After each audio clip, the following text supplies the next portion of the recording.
অবস্থায় যদি কোনো ব্যক্তি মারা যায়, সরকার তাকে টাকা দেয়। আপনি কি জানতেন?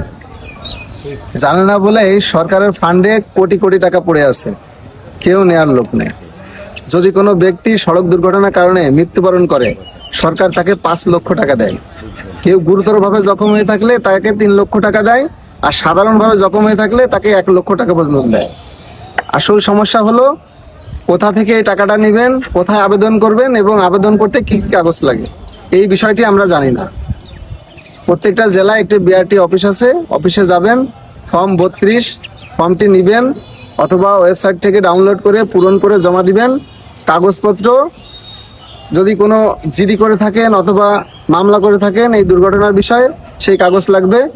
মৃত ব্যক্তি তার মৃত্যু সনদ লাগবে, আর যদি আহত নিহত হয়ে থাকে চিকিৎসার যাবতীয় কাগজপত্র লাগবে, এবং যে আবেদন করবে তার এনআইডি কার্ডের ফটোকপি লাগবে। এই বিষয়টি এইগুলো যদি আপনি জমা দিতে পারেন, ট্রাস্টি বোর্ড এই বিষয়টা নিয়ে আলোচনা করবে। যদি যুক্তিসঙ্গত মনে হয় তাহলে যে আবেদন করবে আবেদনকারীর অ্যাকাউন্টে কিন্তু টাকাটা চলে যাবে। এই ভিডিও একটু বেশি বেশি শেয়ার করে দিবেন যাতে সবাই বিষয়টি জানতে পারে।